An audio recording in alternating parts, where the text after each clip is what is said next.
My mother stood up, glass in hand, her diamonds catching the light. She didn't rush it. She never did. She let the room settle, let the quiet bend toward her the way it always had. Then she turned slightly, angling her body so the chandeliers could do their work, and smiled in Kate's direction. "To my daughter Kate," she said, voice soft, practiced, sweet on the surface with something sharper hidden beneath. "She's the daughter I'm proud of."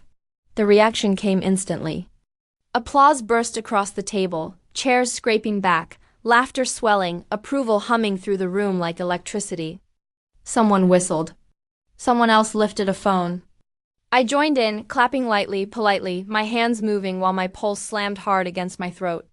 My smile felt borrowed, like something I was wearing for the occasion. Then the waiter appeared at my side, quiet and efficient, and slid a black leather folder across the white linen toward me. The bill, $1,980. It sat there heavy, deliberate, undeniable. Kate glanced over and smirked. Cameras clicked. Glasses chimed. Slowly, one by one, eyes shifted in my direction. Heat crawled up my neck, burning shame and fury together until I couldn't tell them apart. I didn't protest. I didn't say a word. I just knew in that moment that this would be the last time I paid to belong. I grew up in a house that looked flawless from the sidewalk. Fresh paint, trimmed hedges, lilacs blooming in the spring.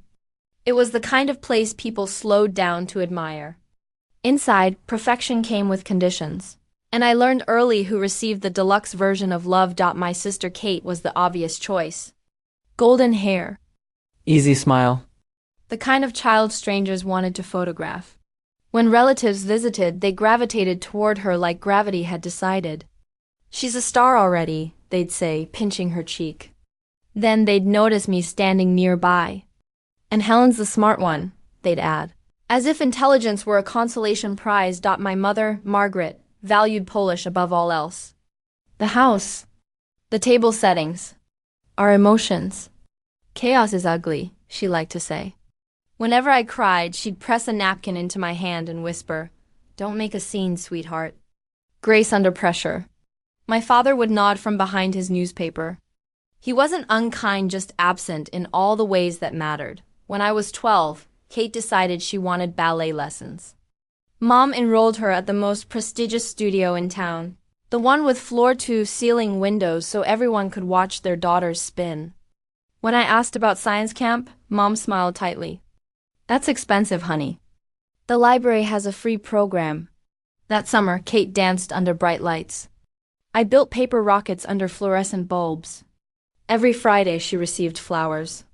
I got picked up late because Mom was still applauding. That became our rhythm. Kate asked. Kate received. I adapted. I stitched torn dresses. I ran forgotten errands. I filled gaps without being asked. My reward was always the same. "You're such a help, Helen." Helpful became my identity long before I had a job.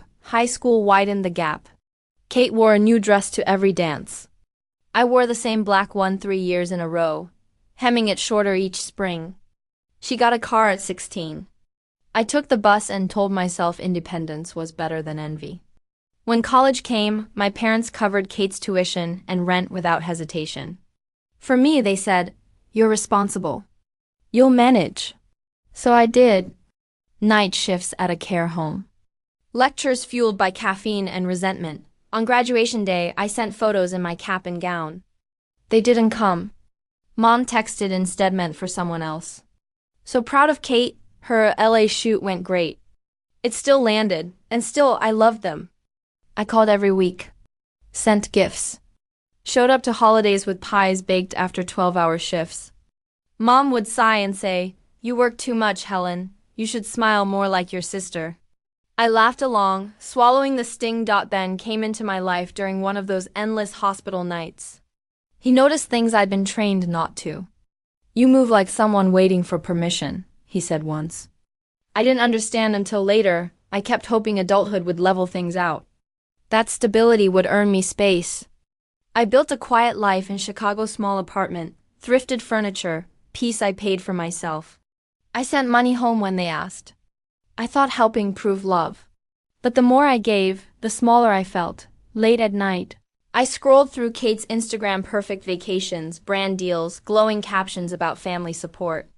The same parents who told me money was tight were funding her lifestyle. Anger rose. Guilt followed. Don't be jealous, Helen. It's not attractive. By 30. I stopped expecting fairness, but I never stopped hoping for it. That was the trap. Every call from my mother felt like a test. It always began sweetly.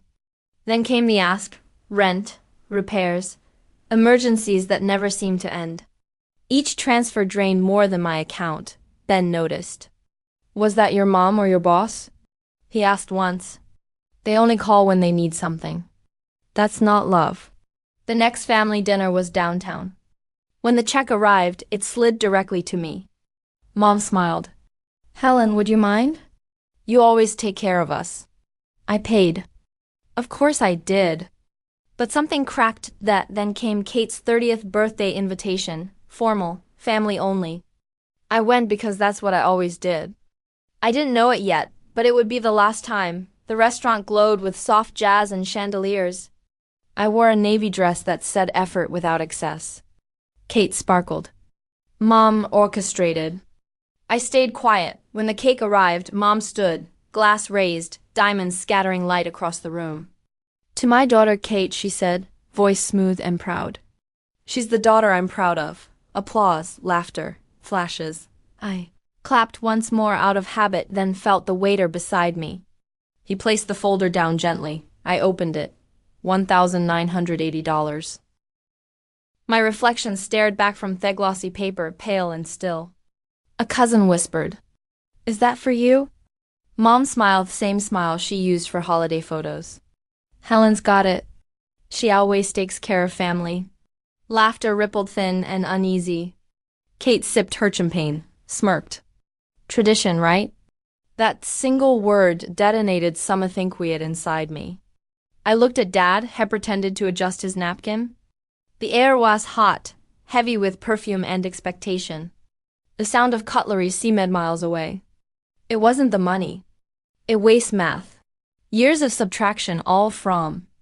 My hands were steady when I closed that folder. Mom leaned closer, whispering, Don't embarrass us, Helen. Just pay it. And that's when something inside me finally stopped obeying. It took a breath that felt like breaking surface after drowning. The room still buzzed, waiting for the usual outcome for me to reach for my wallet for the performance to continue. But this time I didn't move. I sat very still, watching my mother bask in her own toast. And I thought, if she wants a show, I'll give her one she won't forget. I pushed my chair back. The sound cut through the chatter like a blade. A few heads turned. A few forks froze mid-air. My mother looked up, her smile still fixed in place. That publican of smile that means everything fine while she calculates how to keep it way. Sit down, Helen, she said quietly. Don't make a scene. I stood anyway. My voice came out calm, almost too calm. If Kate is the daughter you were proud of, I said, then let your pride pay tonight.